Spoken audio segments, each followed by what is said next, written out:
Well, that was very lucky. Well, here's the rain again. Just dodged another bullet.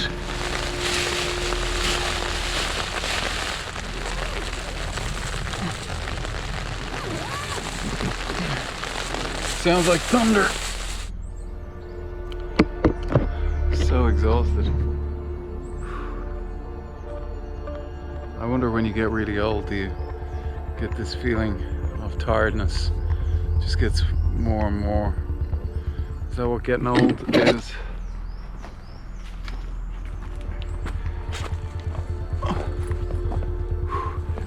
Oh look, she's beautiful. Beautiful. Down there. Beautiful.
Well, God, we're here.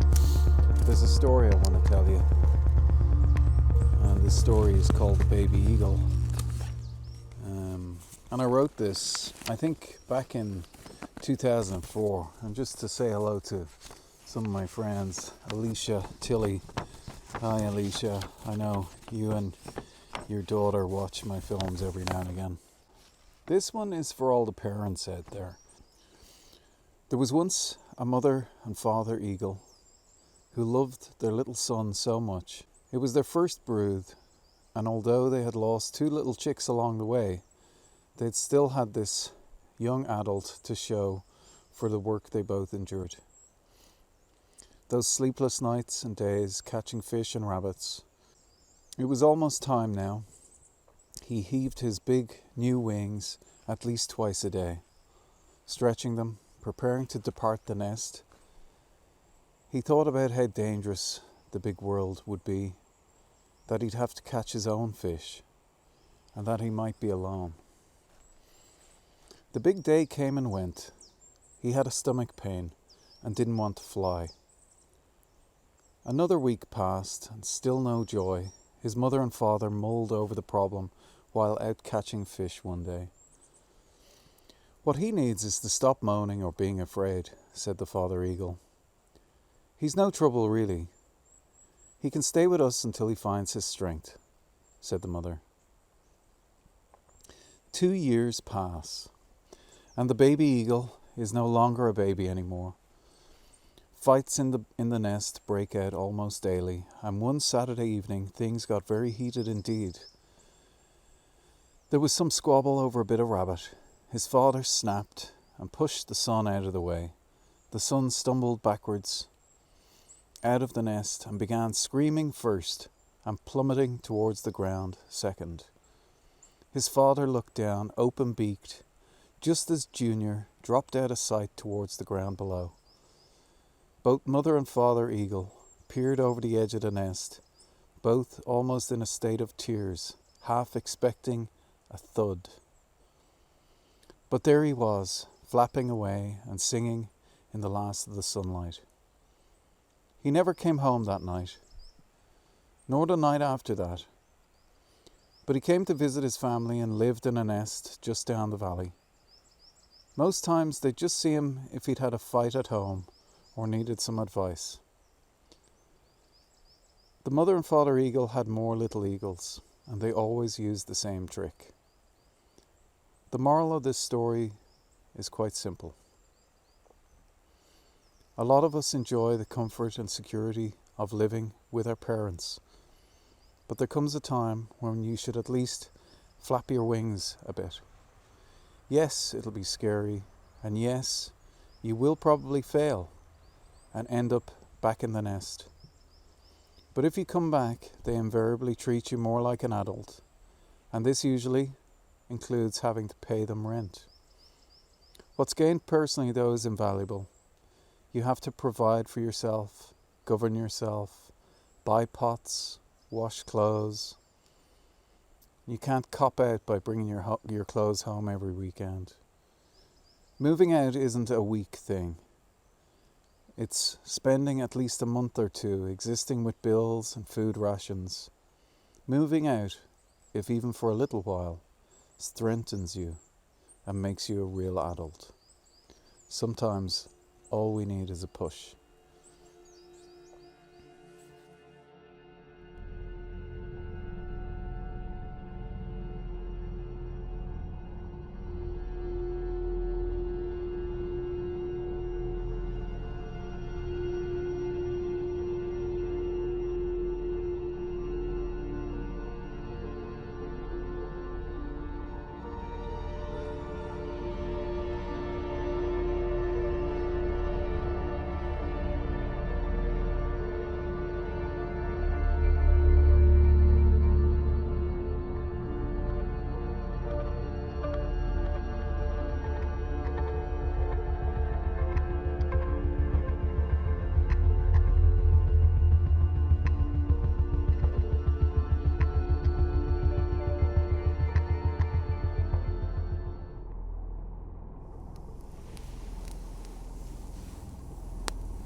It was in the dark of the moon that Gall and Gov died.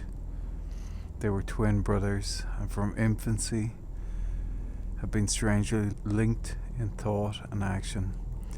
Their childhood had been passed in the gloomy manner of their ancestors, a crumbling pile set against a desolate marsh where the wind moans ceaselessly through broken battlements.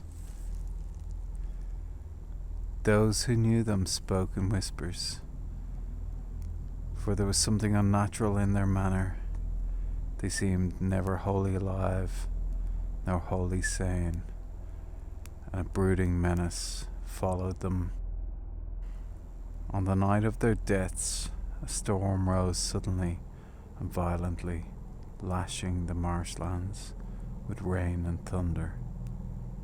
Servants later claimed they heard dreadful cries echoing through the corridors, cries that were not wholly human. At dawn, the brothers were found lifeless in the great hall, their faces contorted in terror, and upon the stone floor there lay strange markings, as of some obscene ancient rite. The manor was abandoned soon after, and none dared remain. To this day, villagers speak of lights flickering in its ruined windows, and of two shapes wandering the marsh when the moon is dark.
first of the morning sun is here.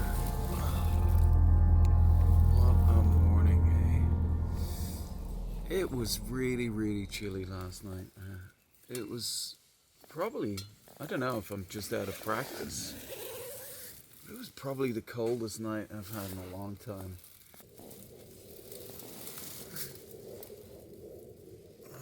Anyway, it's so crazy. The battery just died.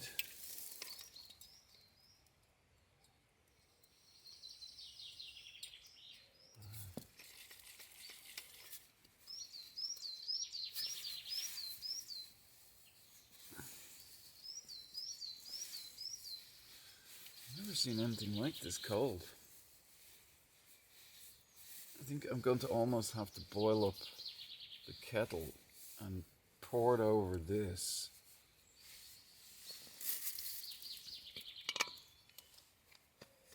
Just to get some reflective heat on the situation. It's crazy. Oh well, it'll just take a little bit longer, that's all. Where is the kettle? Oh no, it's miles away. Shit. I have to go rescue the kettle from its virginity over there. Oh no. I really do have to go find the kettle.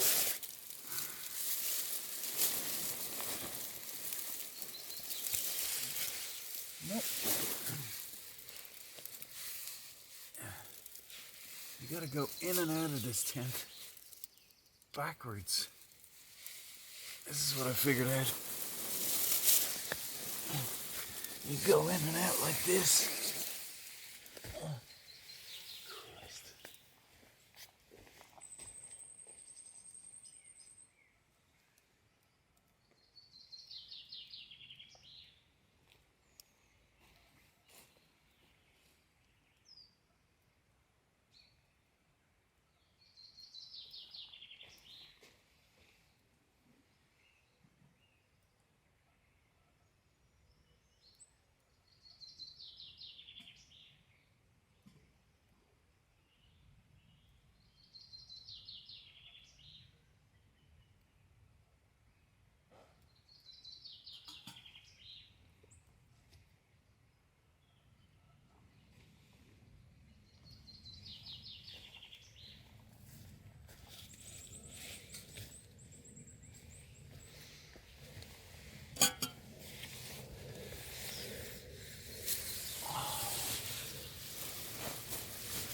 It's a hell of a lot warmer in here than it is out there. And out there, it's just freezing. It must be like in the minuses. It just must be in the minuses. It feels like it's in the minuses.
believe how cold it is still.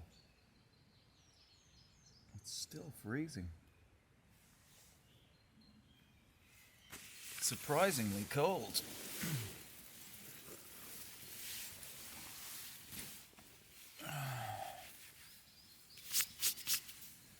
I think with some gentle moving around though, we shall get ourselves a bit warmer. Oh God.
Had a good morning so far.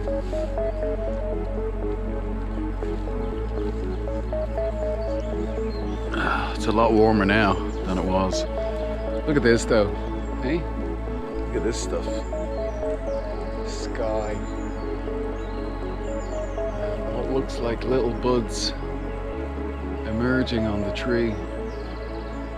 In fact, I think I see the starts, the beginnings of a few leaves. Could that be? Oh, it'd be so lovely, wouldn't it? That'd be nice.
I brought my glasses up with me.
As tough, as hard as the last 24 hours have been,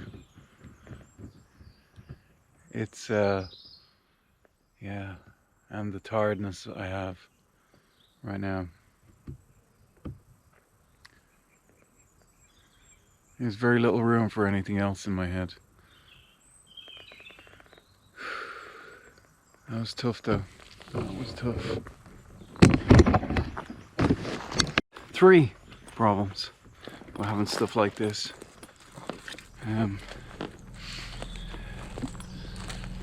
One is you can't see your feet. Second issue is it's much harder to breathe, so going uphill becomes very difficult. It pushes in on your diaphragm, pushes in on your chest. So climbing, each breath is your diaphragm having to lift the breath, lift the chest.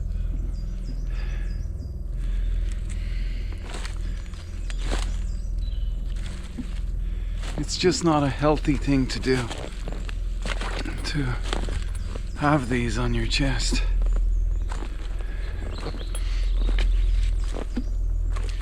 But apart from not being able to see your feet and it being tough on breathing,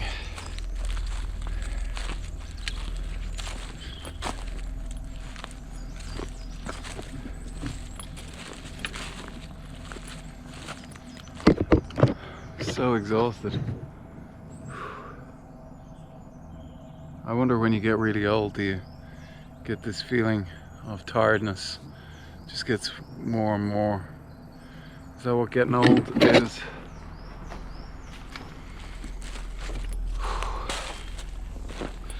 I'm sorry, nature. I am really sorry. I didn't light a fire. I'm gonna clean up my mess.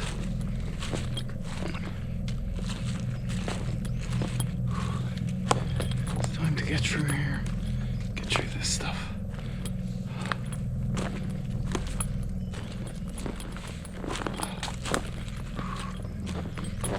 This whole... I really have to figure out an easier way. This is a lot of work for I really wish in Ireland we would build some camping sites like what they have in the United States in places like Bishop and the Sierra Nevadas. You know, where you can drive in, you've got a patch here, you've got a toilet, an easy drop toilet, but you can drive in, you've got a little square, you've got another square for your car, another square for your tent, and another square for with a picnic table and a fire. We really need to do this in Ireland because this is a pain in the ass. And if this is such a pain in the ass for me, like, think of all the hundreds of other people that want to do it and can't do it. But I've got to find something easier. This is a killer. It's gonna kill me doing this one.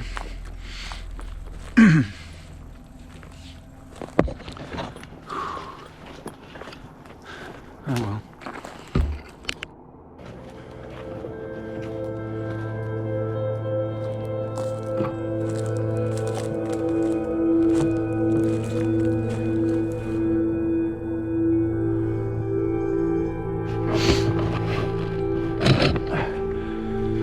So I just found this bottle. Not sure. It says something. Taylor Keith, Mark Keith. Taylor Keith lemonade. That's what it was. TK. Wow. TK, eh? TK. In 1888, Taylor was one of the first people in Ireland to create carbonated lemonade. Definitely changed the tent this time.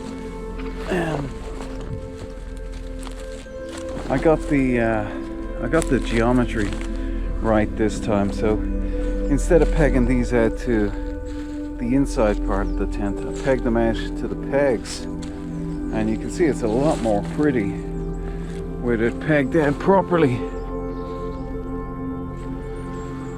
Interesting material, the way it kind of soaks up the water on the outside. It lets it penetrate, very like I don't know what type of tent that is, but the tent is a lot more, it's sitting a lot better on the ground. You can see it's here rather than here, and it looks a lot more solid, a lot stronger. I've also brought these out in a diagonal, so I did bring them out this way, but brought them out front and back. Anyway, I'm going to close it up. We're going to take it down. I'm ready to go home. There's some clouds arriving as well. I could be imagining this, but I find it a cold tent. I don't know if it's just last night. Last night wasn't particularly freezing cold, but yeah, I found it freezing. I found it really cold. I don't know. It's supposed to be breathable and all. So I wonder if some part of the breathability makes it freezing. I was absolutely frozen in that tent last night. Or it just felt cold. I don't know. It just felt cold.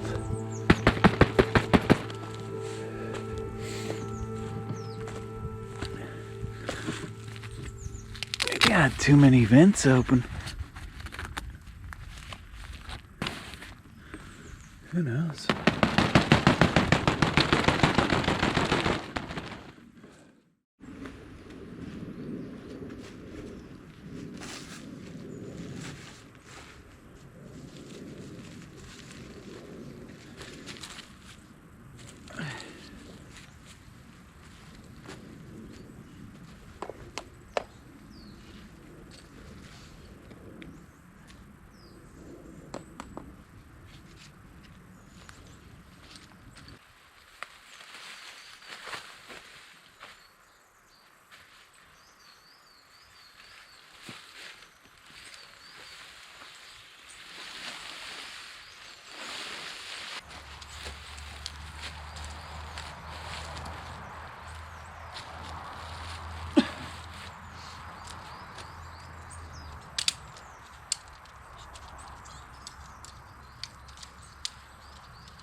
I used to think camping was just a thing that I did at the weekend.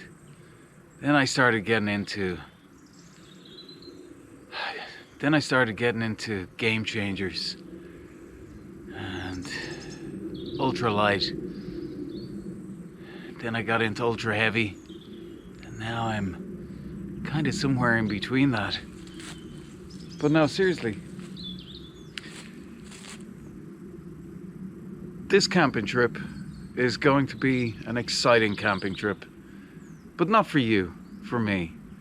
I'm not going to call you guys anymore, because there's only one of you. It's you. And maybe you, and you. Anyway, it's all about leaving no trace. And if all we leave is a dry patch on the ground, I'm a happy camper. Everyone's going to be a happy camper. It's always best to make something better than when you got here. So I did find some things that were scattered around, little pieces of tin foil and some other things, and I've taken them out as well. So I haven't just gone camping. I'm leaving no trace, but I'm leaving some bread, a sausage. I've had a great all day today. I really have. It's time for some posing.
good for you.